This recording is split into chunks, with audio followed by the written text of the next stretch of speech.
sentar, irmãos.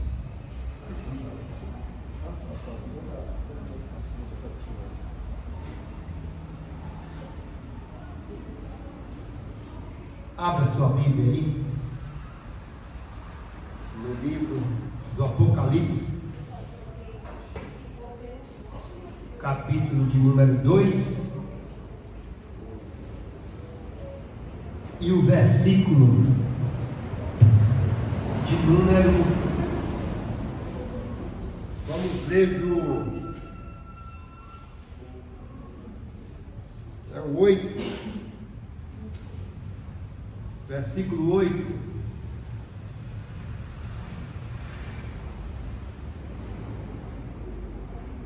até o versículo 11. Aleluia, bendito é o nome do Senhor. Apocalipse é fácil de achar, que está lá no final da Bíblia, né? Gênesis no início e Apocalipse lá no fim. Mas dentro dessa caminhada aí tem muitos livros, né? Tem muitos livros na Bíblia.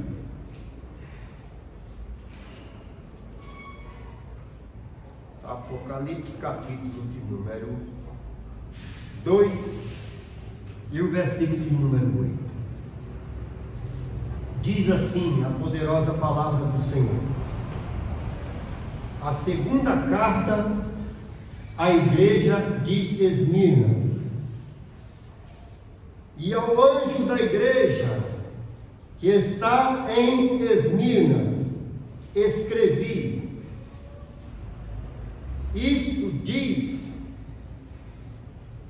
o primeiro e o último, que foi morto e reviveu. Eu sei as tuas obras, e tribulação, e pobreza, mas tu és rico. E a blasfêmia dos que se dizem judeus e não são, mas são a sinagoga de Satanás. Nada temas das coisas que hás de padecer. Eis que o diabo lançará alguns de vós na prisão, para que sejais tentados, e tereis uma tribulação de 10 dias. Mas sê fiel até a morte, e dar-te-ei a coroa da vida. Quem tem ouvido, ouça o que o Espírito diz às igrejas. O que vencer não receberá o dano da segunda morte. Amém. Graças a Deus. Graças a Deus, né? O Apocalipse, irmãos, é um livro que, na verdade, a gente precisa ser realista. É muito pouco pregado o Apocalipse. Muito pouco pregado. A gente vai nos congressos, nas festividades, e a gente observa que não é porque o texto escolhido é o Espírito Santo que dá para os irmãos.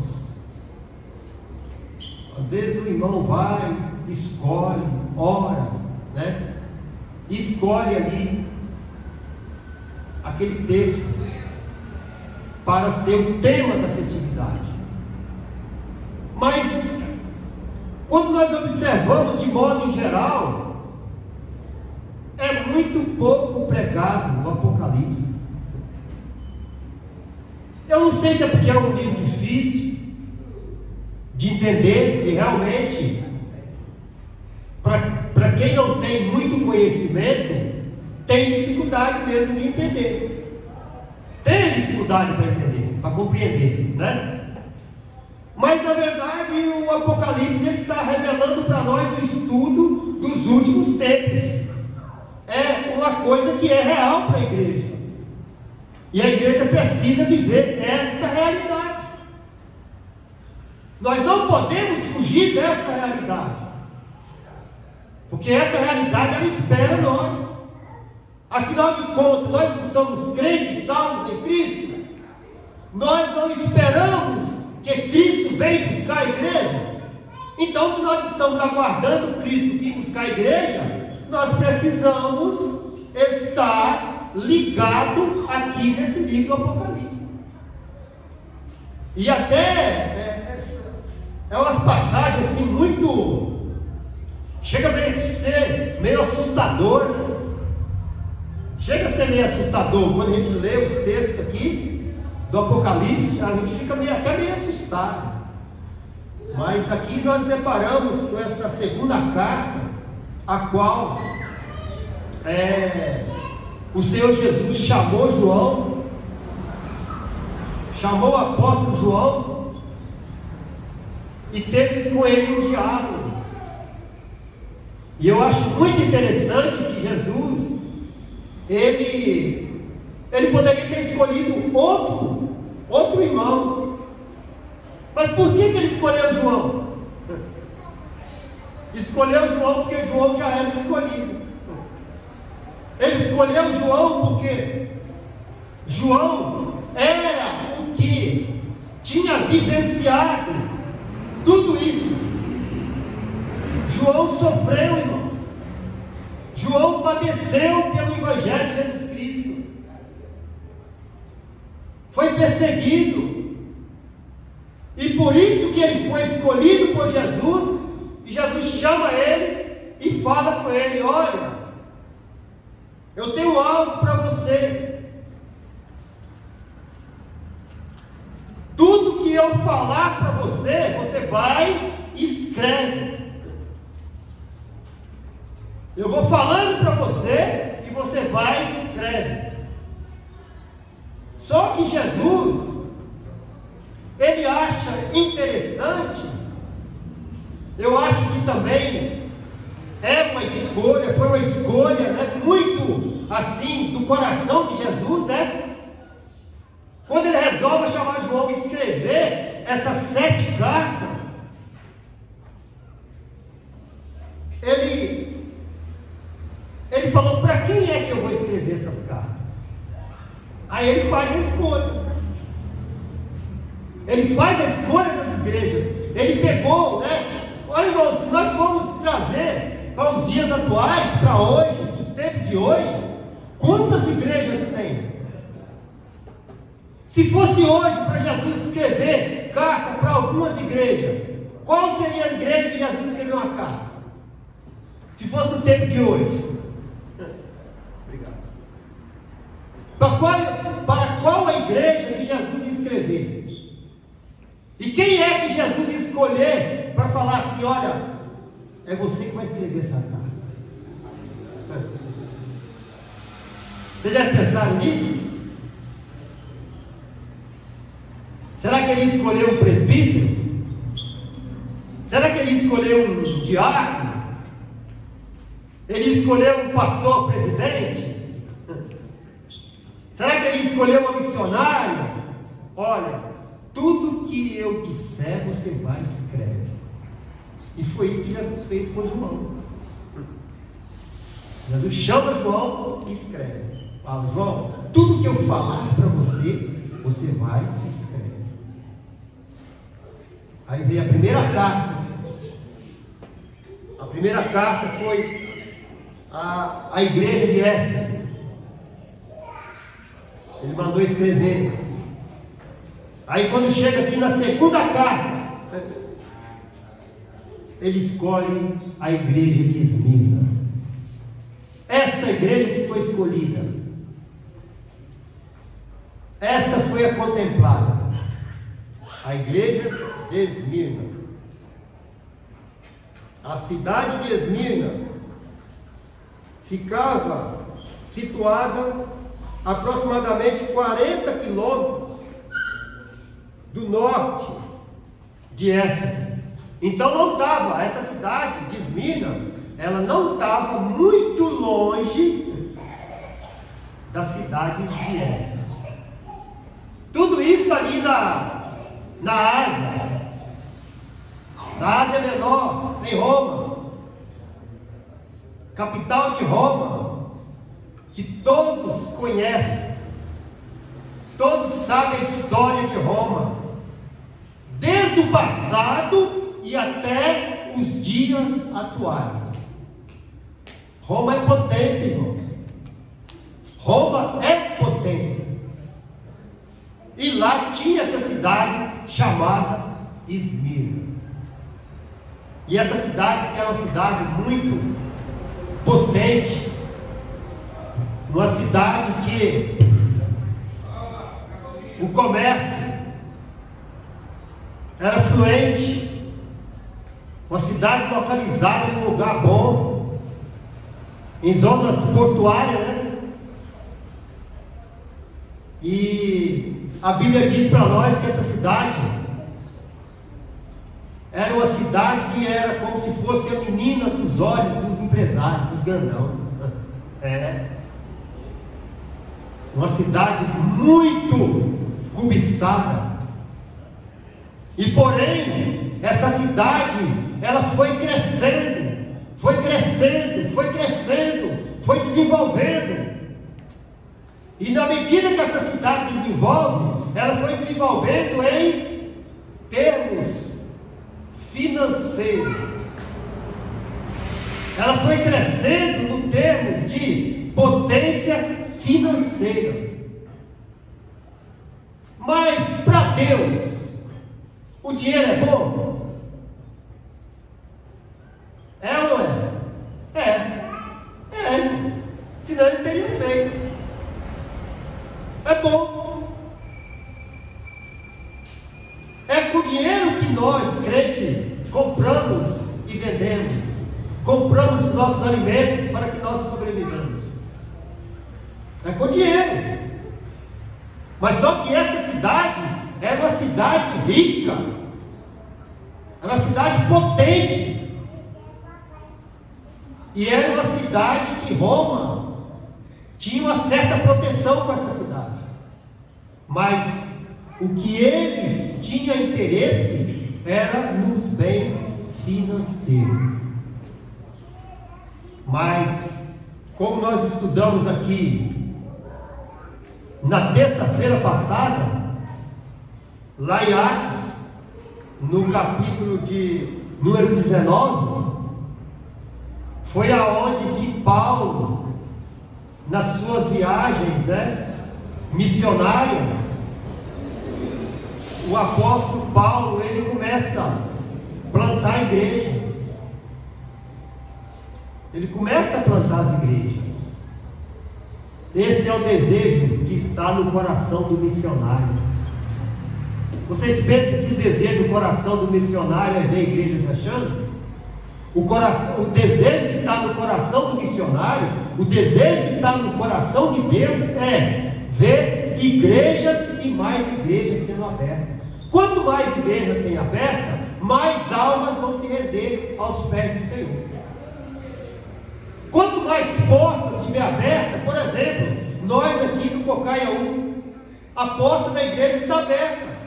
Quantas pessoas já passaram de ônibus aí e olharam, olha, é uma igreja Assembleia de Deus, e vem para cá.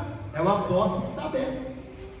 É uma oportunidade, De repente vem do norte, não tem ainda uma congregação, e aí pega o ônibus e por acaso mostra aqui Cocaiaú.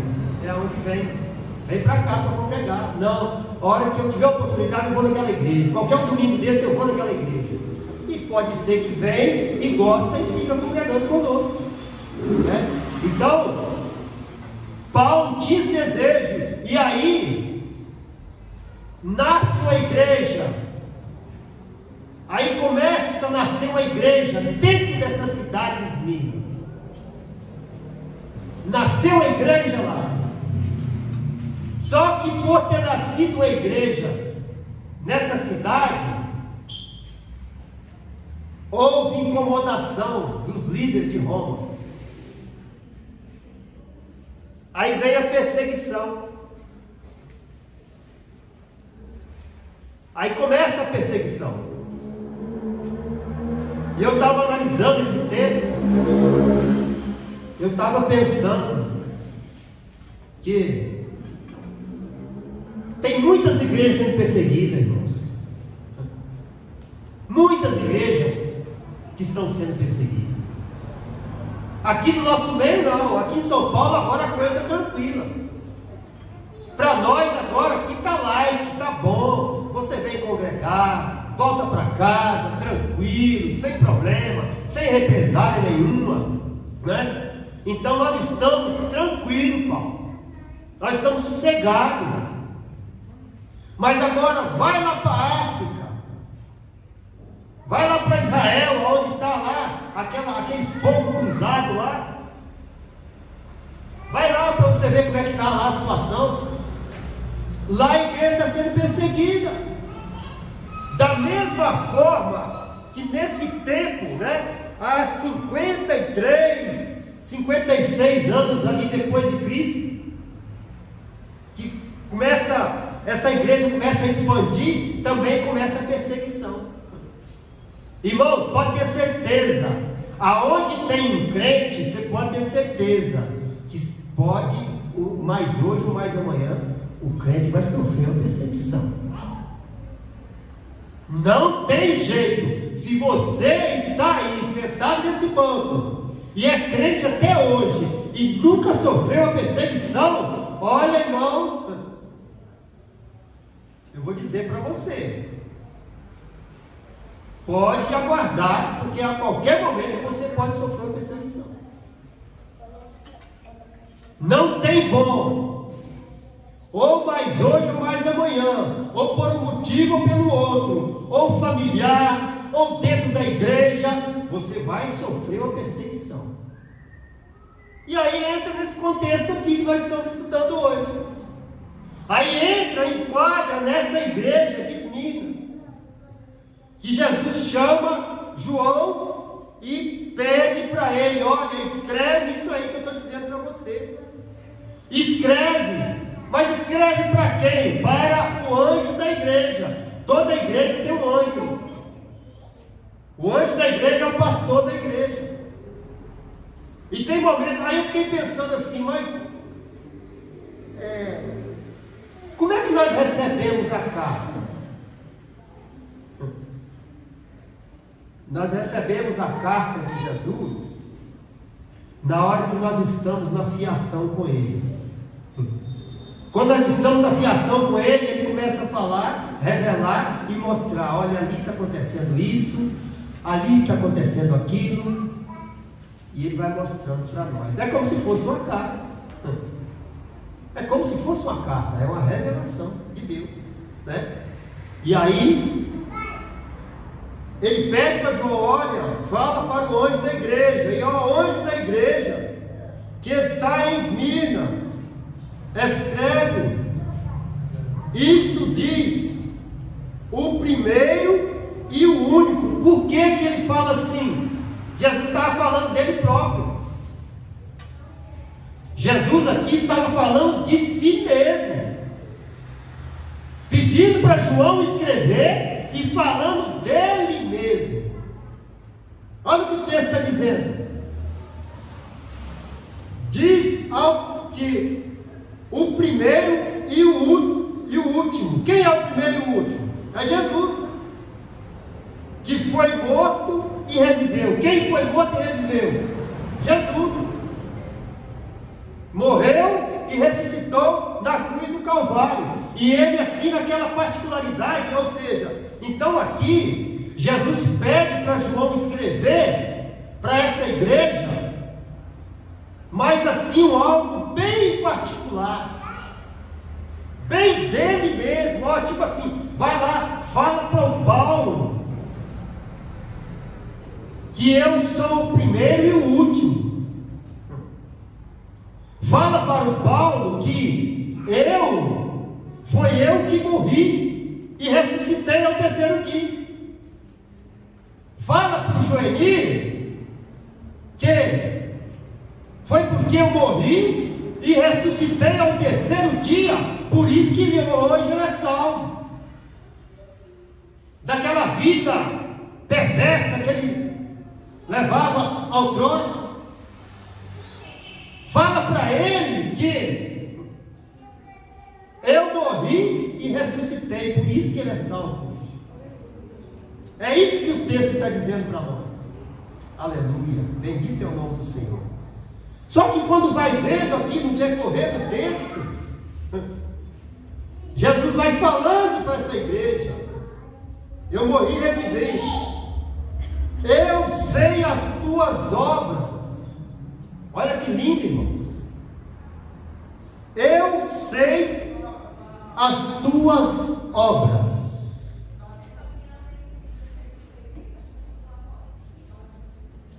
Eu quero pedir para o irmão para ler uma passagem bíblica que está em 1 Coríntios capítulo 3, do verso 9 ao 23.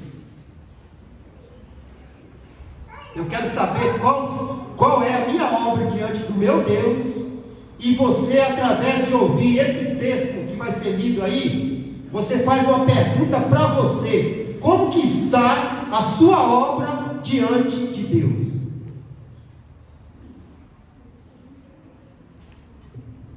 Obra.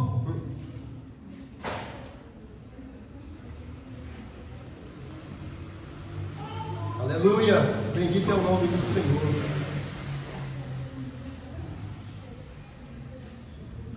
Achou aí? Alguém que achou? Pode ler bem alto. 1 Coríntios 3, 9 ao 23.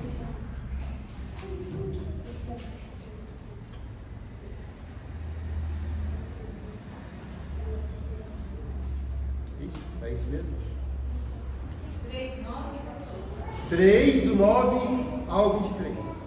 Porque de Deus somos cooperadores.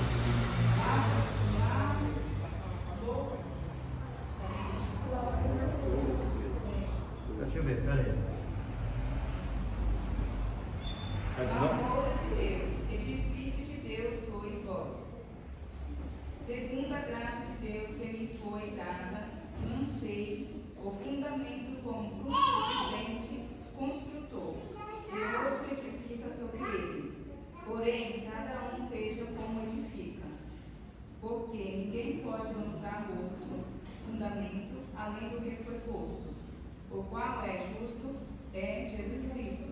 Contudo, se o que alguém edifica sobre o fundamento é ouro, prata, pedras preciosas, madeira, feno, palha, não peças, tornará a obra de cada um, pois o dia a demonstrará, porque está sendo revelado pelo fogo. E qual seja a obra de cada um, o próprio fogo aprovará. Se permanecer a obra de alguém que sobre o fundamento edificou, esse receberá galardão. Se a obra de alguém se queimar, sofrerá ele dano, mas esse mesmo será salvo. Todavia, como que através do fogo não sabeis que sois santuário de Deus, e que o Espírito de Deus habita em vós. Habita em vós. Amém. Já dá para ter uma noção, né? Então, o que acontece? Quando se fala de obras, cada um de nós, irmãos, cada um de nós vamos ter uma aprovação por Deus. E essa aprovação, às vezes, ela vem por um momento difícil. Nós vamos passar por uma aprovação. Passa pela aprovação para ser provado. Então, vai ser queimado mesmo no fogo. Porque para você saber quem é o verdadeiro e quem não é. E aqui Jesus está falando para essa igreja que ele conhece a obra dessa igreja. Deus está falando aqui para você nesta noite que Ele conhece a tua obra. Ele conhece a minha obra. Se ela for boa, tudo bem. Agora, se ela for uma obra má, aí Deus vai tratar. Porque nós somos provados. Nós somos provados. Tem momentos que nós somos provados no fogo. E nós precisamos fazer o quê? Resistir. Resistir o diabo e ele fugirá de vós. Resistir o diabo e sujeitai a Deus. Bendito é o nome do Senhor. E aí, quando chega aqui no versículo de número...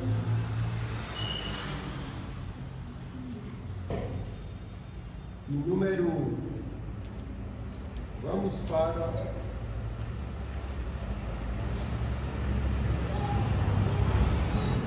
o versículo de número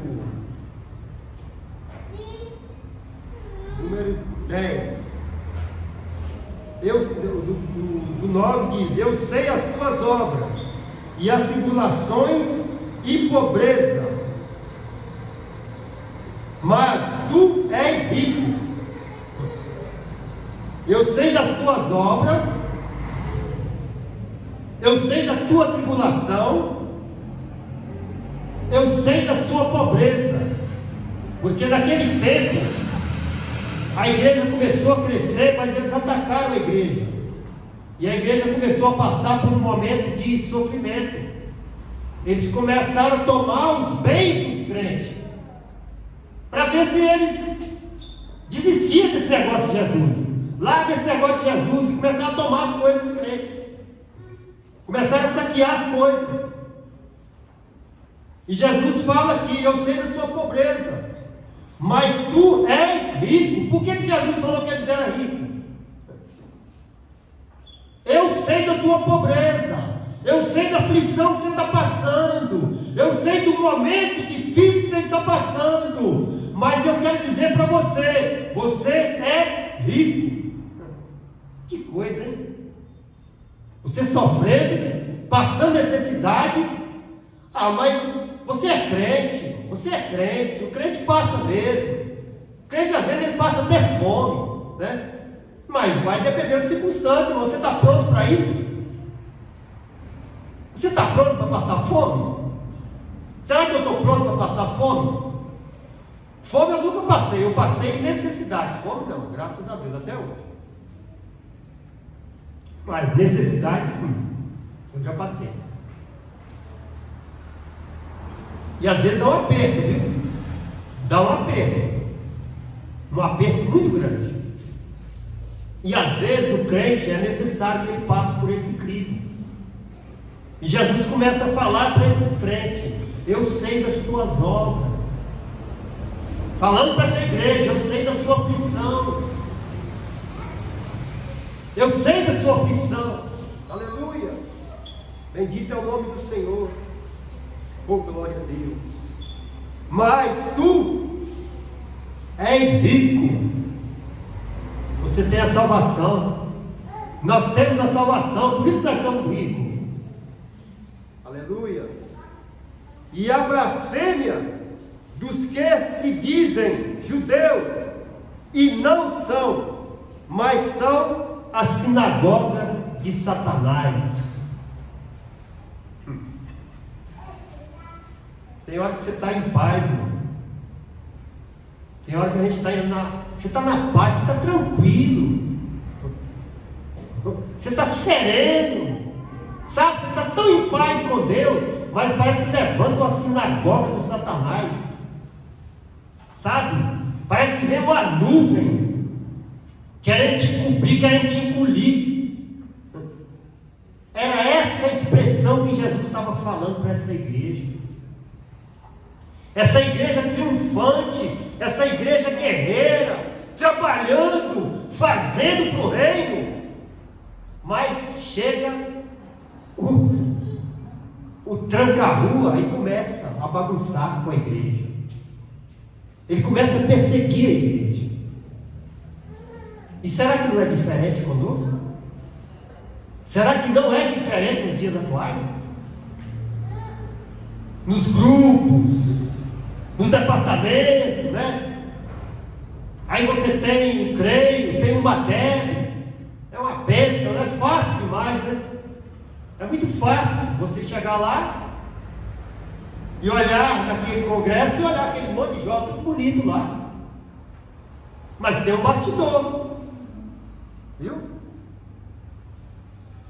Tem um joelho que dobrou, teve um jejum, teve uma oração.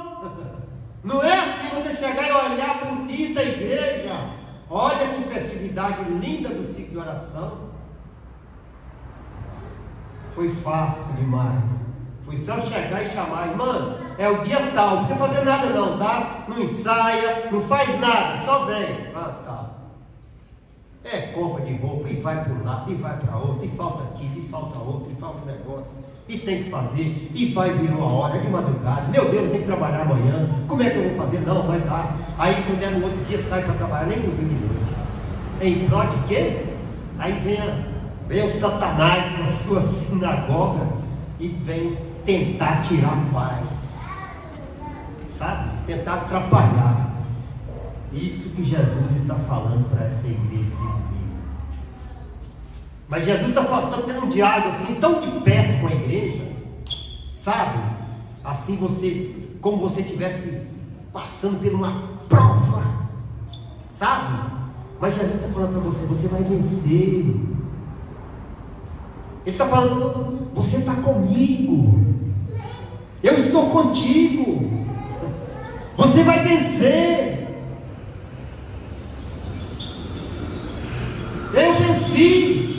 Eu venci a morte, eu venci a morte, você está comigo.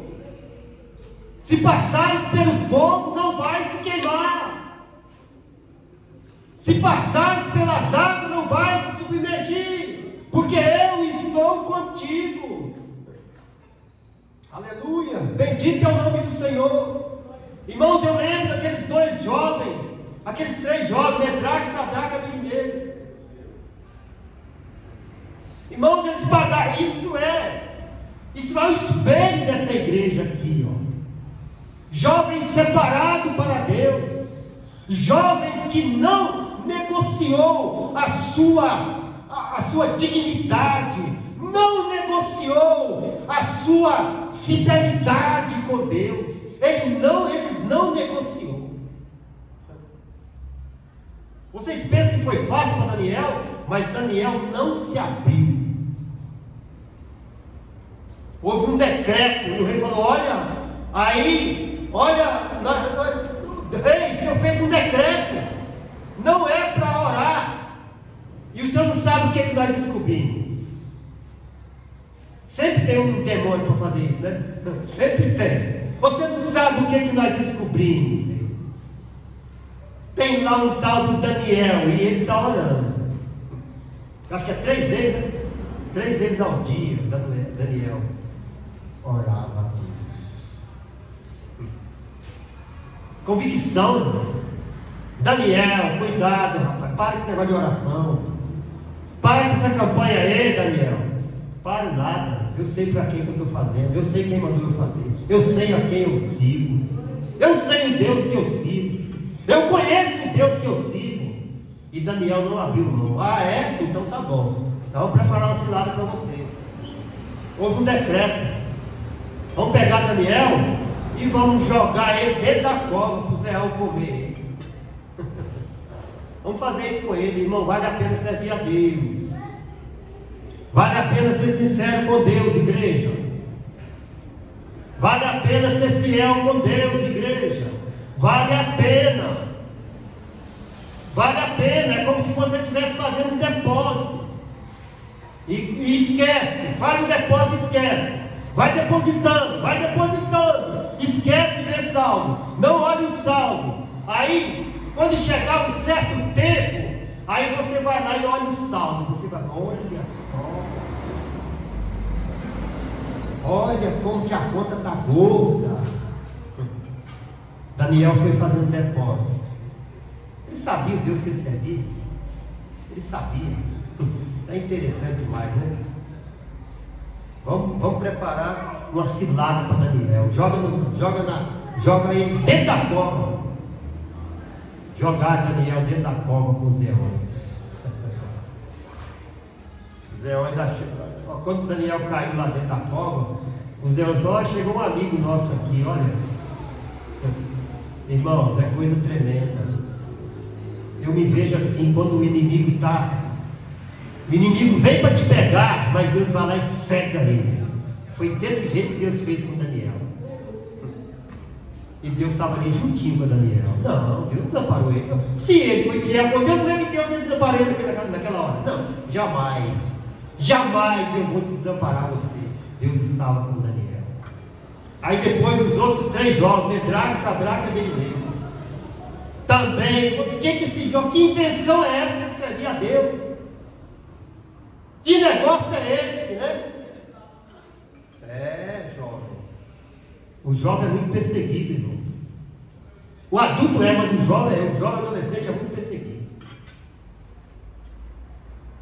Vamos preparar uma fornalha de fogo bem quente e vamos jogar eles. Não brinca com Deus, não. Não brinca com o ungido de Deus, não. Não brinca. Jogaram eles na fornalha de fogo ardente, aqueceu o fogo, esquenta mais, para torrar eles. Moral da história. O rei até sentiu, eu não podia fazer isso, mas quando o rei foi no outro dia, foi olhar, os meninos estavam intactos lá, porque Deus estava com eles. Deus está com você. Deus está contigo nesta jornada. Deus está contigo neste momento de aflição. Deus não desampara. Aleluias. Deus não nos desampara. Bendito é o nome do Senhor. E quando chega aqui no versículo de número 10: nada temas das coisas que hás de padecer. Você pensou que estava bom? Nada temas das coisas que hás de padecer.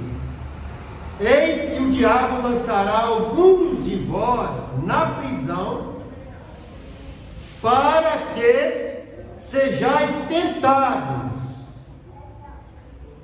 e tereis uma tribulação de 10 dias. Eita Deus!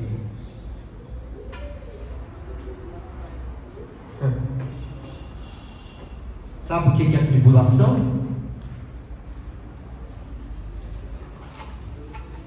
Você já passou por alguma tribulação? E você não dormir à noite? Você virar para lá e virar para cá e não conseguir dormir? Você ora, você levanta e deita na cama, mas o sono não vem. Tribulação. E você pensa até que você fez alguma coisa errada. Não, você não fez nada de errado. É o preço que você está pagando por descer da presença de Deus. É o preço que você está pagando por você servir a Deus. Esse é o preço que nós pagamos. A tribulação. 10 dias de tribulação. De Jesus falando para aquela igreja. Que coisa tremenda. Jesus falando para a igreja: olha, o diabo vai lançar algum de vocês na prisão, e vai ser por uns 10 dias. Mas se falou que era 10 dias, então ia terminar essa tribulação, né? Deu para entender? 10 dias. Mas é só 10. Mas é só 10 dias. Eu sei que tem pessoas que passam por 5 meses, 3 meses, 6 meses na tribulação. Sabe? Mas não vai cessar, não vai cessar. Mas eu quero dizer para você que o nosso tempo não é o tempo de Deus. O choro pode durar uma noite, mas a alegria, ela vem bem de conhecer. Aleluia. Oh, glória a Deus.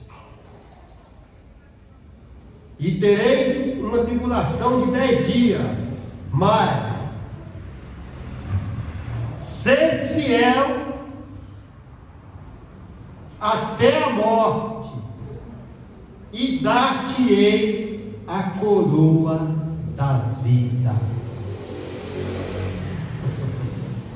O segredo é ser fiel.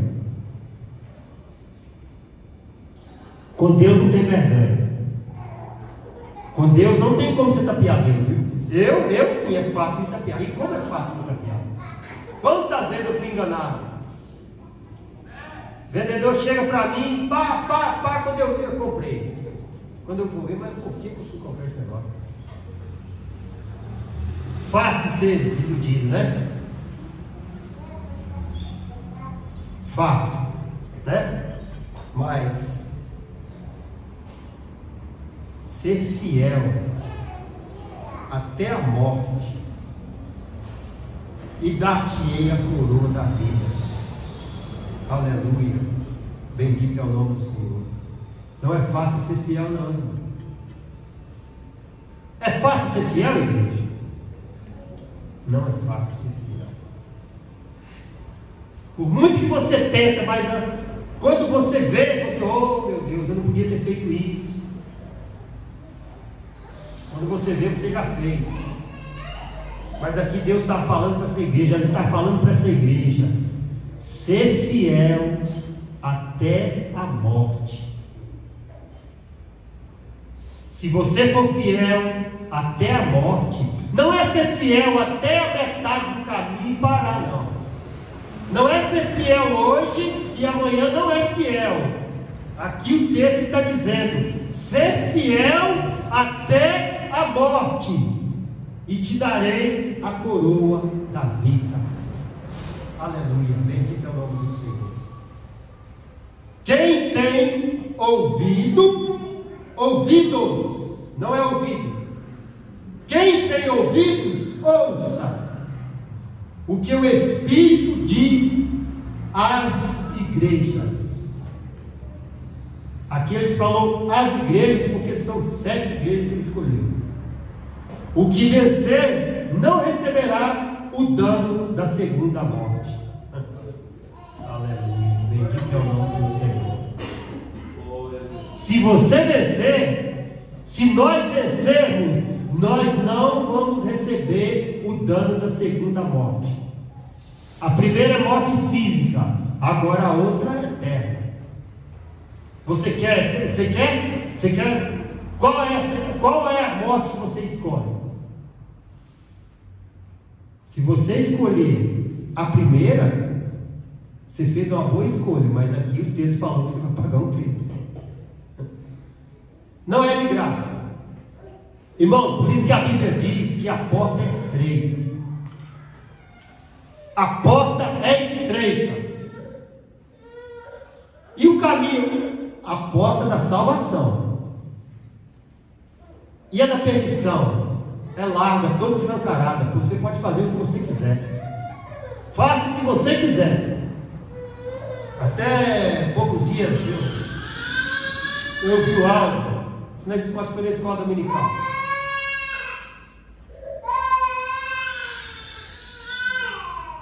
Você pode mentir, você pode pecar, você pode prostituir, você pode roubar, você pode trair o seu irmão. Pode. Só que tem uma coisa: você só não pode entrar no céu. Pode fazer tudo isso, mas não entra no céu. Amém, igreja? Eu vou parar por aqui. Eu já vou parar, porque o tempo já se foi. mas deu para que nós possamos aprender um pouco nessa segunda carta. Essa carta trouxe para mim uma boa lição. Eu acredito que a igreja também recebeu uma porção da parte de Deus nesta noite, né? Então é interessante. Aqui Jesus chamou o anjo, chamou João, né? E falou: você é o escolhido. Você é o escolhido, tá? E você vai dizer para essa igreja. Essa igreja passou por perseguição, irmãos. Essa igreja ela passou por muita perseguição. E é interessante que, se você olhar o histórico de Paulo, olha que coisa interessante. O próprio Paulo, foi ele que plantou essa igreja. Foi ele que plantou essa igreja. E ele lá atrás, o que ele fazia? Ele estava do outro lado. Ele passou para o lado de cá. Ele passou para o lado de cá. Mas quando na salvação dele, Jesus falou assim: olha, eita Saulo, duro vai ser o seu agrilhão. Falando para ele: rapaz, você agora vai me seguir, mas você vai pagar um preço, viu? Você está pronto? Mas ele foi fiel até o fim. Aleluia. E eu creio que a igreja do Senhor vai triunfar. A igreja do Senhor que está aqui vai triunfar. Irmão, seja fiel. Irmão, passe por privação, mas não largue Jesus por nada. Passa por um momento difícil, falta de dinheiro, enfermidade, mas não largue Jesus por nada. Seja fiel até o fim, que você vai receber a coroa da vida. Vamos ser fiel até o fim, para que nós possamos receber, tomar posse desta coroa. Vamos, Fabiana, canta com a igreja o 26, com toda a igreja. Vamos cantar mais uma vez o hino 26, que foi da abertura do culto de ensino nesta noite. Vou deixar para a Fabiana, porque a Fabiana é cantora. Aleluia, bendito é o nome do Senhor. Oh, glória! Quão glorioso cristão é pensar na cidade que não tem igual, onde os muros são de puro jaspe e as ruas de ouro e cristal. Pensar como será glorioso, Jesus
o fiel.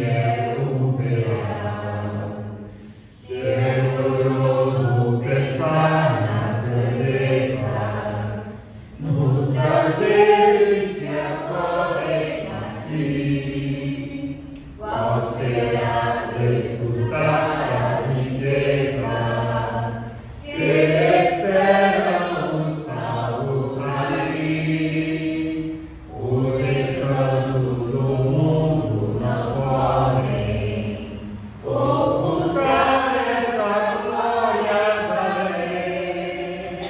Não almejas viver, ó amigo, nossa gloriosa Jerusalém.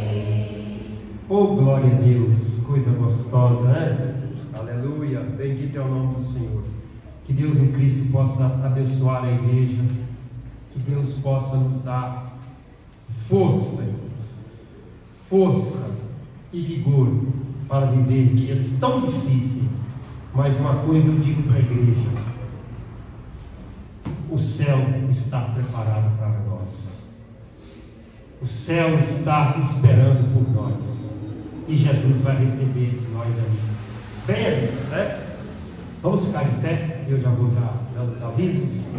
Amanhã, quarta-feira, é o culto nos lares. Quinta-feira é o culto concílio de oração em toda a igreja. Sexta-feira, o culto de ensino da palavra de Deus ali na sede. Sábado, a nossa Santa Ceia ali na sede. E domingo, pela manhã, a escola bíblica dominical e a nossa reunião com todos os obreiros ali na sede. Domingo, irmãos, nós vamos, não foco na escola dominical, nós vamos cortar um bolinho aí para o presbítero Luiz Carlos, viu? Superintendente da escola dominical. Vai ser meio corrido porque a gente vai para a reunião, né? Mas nós vamos cortar um bolinho para o Luiz, tá? Então, os irmãos, não percam a escola dominical, tão a bênção de Deus, uns estudos maravilhosos, né? Que só vem edificar a nossa vida, só vem dar crescimento para o crente, viu? E eu quero te agradecer, irmão Luiz. Muito obrigado, irmão Luiz, pela tua presença, viu? A outra tá mais lenta, você vai ter que vir aí na quinta-feira, já te falei, viu? Viu a quinta-feira aí, tá? Trazer uma palavra aí no ciclo de oração, tá bom?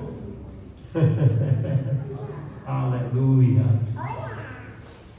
Eu quero convidar o diácono Paulo para fazer essa oração. Glória a Deus. Salve a igreja, na paz do Senhor. Amém. Oremos. Senhor nosso Deus e poderoso Pai que está nos céus. Aqui, ó Pai, estamos agradecidos, meu Deus, que a tua presença, a tua gloriosa palavra, Pai.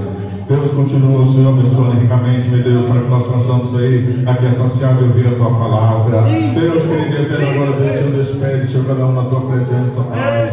Dai uma noite de descanso, de paz, Senhor, para cada meu Pai. Dai segurança, meu Senhor, que eu te peço, Pai, em nome de Jesus que vive e reina para sempre. Amém. Que o grande amor de Deus, a graça de nosso Senhor Jesus Cristo e as doces consolações do Espírito Santo estejam com todo o povo de Deus, desde agora e para sempre. E nós todos juntos vamos dizer: Amém.